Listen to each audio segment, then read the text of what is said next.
After being blackballed and ostracized, she started to realize that her home had been breached. 3 months later, she passed away on her son's birthday. It's heartbreaking. D'Angelo, this was full of child. People may not like seeing Jaguar Wright coming, but she's already here, and you can bet she has strong opinions about what happened to Angie Stone. According to Jaguar, it's no coincidence that Angie died just weeks after calling out the same people she had been speaking against for decades. While digging into this, I uncovered something even bigger: Universal Music. As one of the major companies I worked with, it became clear that they played a role in the darker side of the industry. When we started researching my royalties and statements, we discovered a harsh truth. Large portions of my publishing, royalties, and mechanicals had been stolen. Initially, we all hoped Angie Stone's death was just an unfortunate accident, but with new details emerging, the situation is looking increasingly suspicious. Here's what makes it even more questionable. A witness came forward claiming to have helped someone, possibly Angie Stone, immediately after the van's initial crash. This individual described a chaotic scene, aligning with the two-collision theory mentioned by Al E.A., where an 18-wheeler struck the van Angie was in. However, the video of this witness's statement has mysteriously disappeared from TikTok. I did some digging and found it. Here's what was said. At around 4 a.m. on Saturday morning, my daughter and I were driving to Charleston, South Carolina for her sweet 16th birthday getaway. As we approached a truck with its flashers on, I noticed an overturned vehicle in the fast lane. It looked like the crash had just happened. I pulled over, put on my flashers, and told my daughter to stay in the car while I ran to the scene. It was a van. There were so many people inside, all trying to get out. I asked if anyone had called the cops, and they said, "We're just trying to get out." I helped a woman down from the side of the van. She seemed disoriented. Holding her hand, I told her, "Baby, you gotta sit down." The next thing I knew, I was knocked to the ground. It felt like something brushed over me, not quite running over me, but swiping past my body. When I got up, I heard screaming. One voice stood out. It was my daughter. So why was the video deleted? Was the witness threatened? Is she even safe? Or, as Jaguar suggests, was this entire situation orchestrated? Adding to the controversy, Tyler Perry recently delivered a sermon about Black artists deserving fair pay, seemingly in response to Angie's passing. Meanwhile, Monique is calling him out, asking, "Sir, am I a joke to you?" So much is happening, and I hope you're seated for this. According to reports, Angie was traveling in the back of a van from Alabama to Atlanta when it flipped over and was struck by a big rig. While everyone else in the van survived, Angie did not. The Alabama Highway Patrol stated that the accident occurred at approximately 4:25 a.m. on March 1st, when a 2021 Mercedes-Benz Sprinter van overturned on Interstate 65 before being hit by a 2021 Freightliner Cascadia truck driven by a 33-year-old Texas man. The van's driver and 7 other passengers were taken to Baptist Medical Center for treatment, but Angie was pronounced dead at the scene. At first glance, it appears to have been a tragic accident. However, in the days following her passing, multiple narratives have emerged on social media, casting doubt on the official story. Some claim there was no 18-wheeler involved, while others suggest the accident was staged. Others speculate that the van's passengers are hiding the truth about what really happened, implying that Angie's death may not have been the result of the reported crash. And you know what? People like Jaguar Wright believe Angie's death is directly connected to her exposing Universal Music Group.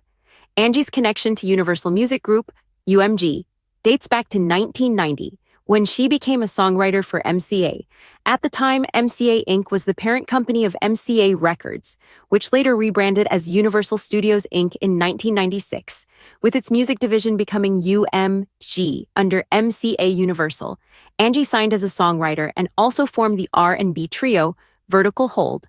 However, in the weeks leading up to her death, Angie uncovered what she believed was decades of financial exploitation by UMG. She shared a video detailing how the company had allegedly misappropriated her earnings over a career spanning more than 40 years.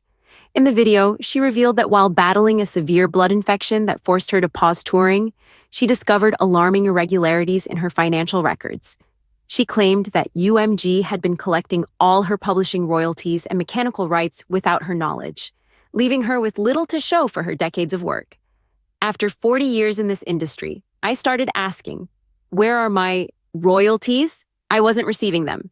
Then I found out Universal Music had been collecting them all along. They took everything. Angie expressed deep disappointment, accusing key industry figures of negligence and financial misconduct. I'm a walking testimony that God has carried me. Because if you knew how much money they've taken from me, how much they've stolen, I should have been able to retire 20 years ago. These people have been improperly representing me, stealing from me, making changes behind my back because they knew I didn't know the legal side. I'm not an attorney. I worked hard, got paid, and took care of my family.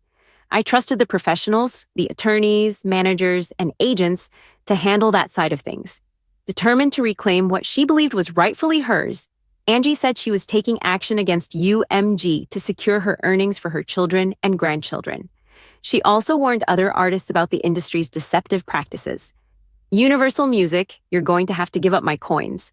I'm doing whatever is necessary to make sure they pay me for my life's work. Artists like Bruno Mars and Dr. Dre have made fortunes from sampled music, so why am I still struggling? You need a powerful team, what I call a diesel crew, to fight for what's right. With Angie now gone, many wonder who, if anyone, will continue her battle for justice. Will her children or family have the strength to go after UMG, or will the case fade away, just as some believe UMG intends? Jaguar Wright, a fellow artist, has voiced suspicions surrounding Angie's death. She recalled a show they were supposed to perform together and emphasized Angie's unwavering dedication, suggesting that her passing was no accident. Jaguar even claimed that Angie's death coincided with her son's birthday, fueling conspiracy theories. Adding to the speculation, Jaguar noted that Angie had been robbed not long before her passing and had been preparing to sue UMG. This raises several questions.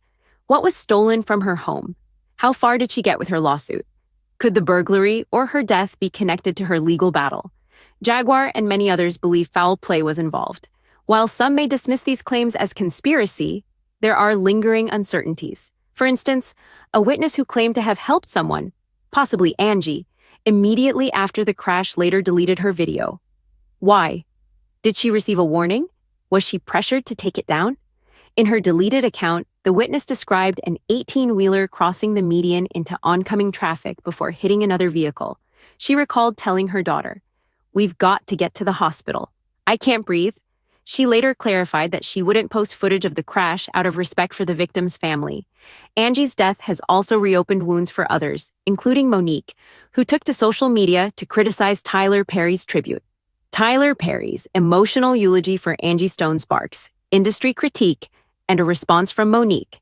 In case you missed it, Tyler Perry delivered a powerful eulogy at Angie Stone's memorial, blending a heartfelt tribute with sharp criticism of the music industry's exploitation of artists.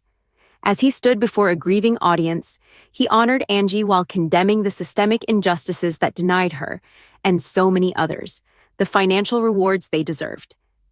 Y'all gotta forgive me, because I'm angry at the way she was treated. I did not know all the things that she was going through.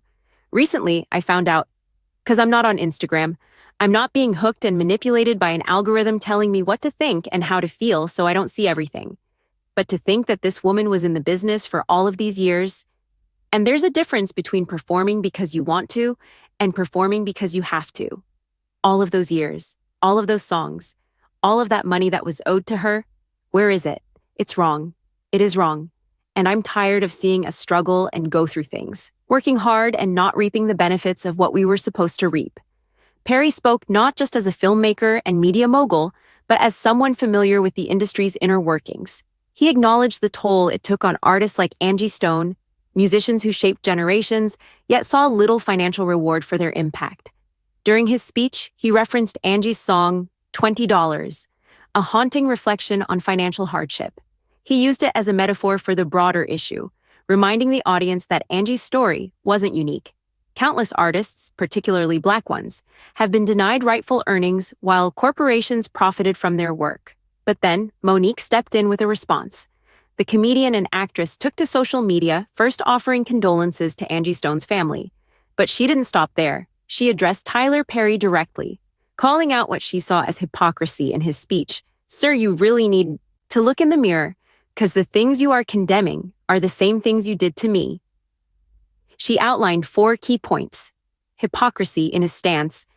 He condemned the mistreatment of Angie Stone, yet he labeled Monique difficult to work with, without ever having worked with her.